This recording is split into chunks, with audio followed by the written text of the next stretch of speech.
Baik, Assalamualaikum warahmatullahi wabarakatuh. Perkenalkan, nama saya Syeddatul Islamiyah dengan NIM S1 dari kelompok 8. Di video kali ini saya akan menjawab tugas pendahuluan 3 dari praktikum jaringan komputer, yaitu pengkabelan. Nah, untuk pertanyaan pertama yaitu tipe pengkabelan yang biasa digunakan dan dapat digunakan untuk mengaplikasikan Windows. Nah, tipe pengkabelan yang pertama ada namanya Thin Ethernet atau biasa disingkat dengan Thinet. Nah, tipe pengkabelan ini dia memiliki keunggulan dengan harga yang relatif lebih murah dibandingkan dengan tipe pengkabelan yang lain, serta pemasangan komponennya itu lebih mudah dengan menggunakan kabel thin koaksial LG58 antara 0,5 sampai 185 meter. Bisa menghubungkan maksimal 30 komputer. Nah, teknik pengkabelan kedua namanya Thick Ethernet atau biasa disingkat dengan Thicknet. Nah, dengan tipe pengkabelan ini dia jumlah komputer yang bisa dihubungkan lebih banyak serta jaraknya juga bisa lebih besar. Tetapi biaya untuk pengadaan pengkabelan ini lebih mahal pemasangannya daripada tipe yang Thinet. Kemudian yang ketiga ada namanya Twisted Pair Ethernet. Nah, Twisted Pair Ethernet itu sendiri dia merupakan tipe pengkabelan yang menggunakan kabel UTP, Twisted Pair, UTP dan STP, tapi umumnya yang digunakan yaitu UTP.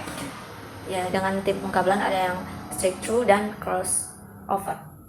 Apa perbedaan dari kabel straight dan kabel cross? Nah, kabel straight dan kabel cross itu dia dari segi fungsinya dia itu memiliki perbedaan, di mana kabel straight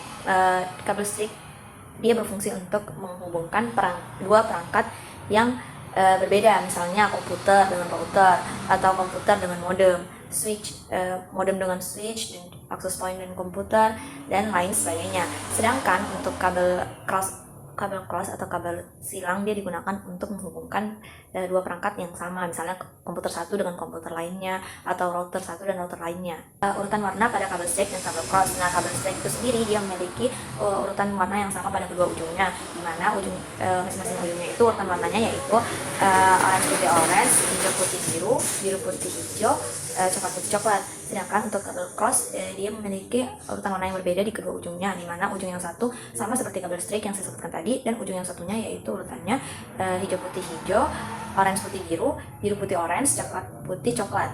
Nah, untuk fungsi dari masing-masing warna itu sendiri, yang pertama untuk kabel orange dan orange putih dia itu fungsinya untuk sebagai media penghantar paket data, sama halnya dengan kabel berwarna hijau dan hijau putih dia fungsinya juga untuk menghantarkan paket data. Sedangkan kabel biru dan biru putih dia fungsinya untuk menghantarkan paket suara, dan kabel coklat dan coklat putih dia fungsinya itu berfungsi untuk menghantarkan arus DC. Dijelaskan cara kerja LAN tester, kemudian sertakan juga urutan warna lampu LAN tester yang menyala untuk kabel straight dan kabel cross. Yang pertama yang harus dilakukan yaitu masukkan atau colok salah satu ujung dari kabel LAN yang telah dikerimping tadi ke port TX atau port induk. Kemudian ujung yang satunya dia dicolokkan ke port RX atau port yang anak dari induk tadi. Kemudian LAN tester akan menggeser saklar secara otomatis ke auto.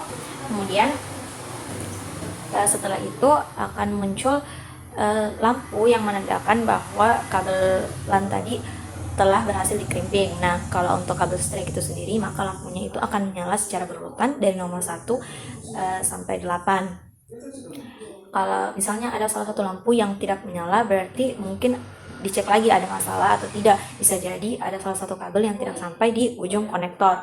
Kemudian kalau untuk kabel cross itu sendiri, dia urutan menyalanya berbeda dari kabel straight, di mana dia itu akan menyala dari angka 3, 6, 1, 4, 5, 2, 7, dan 8.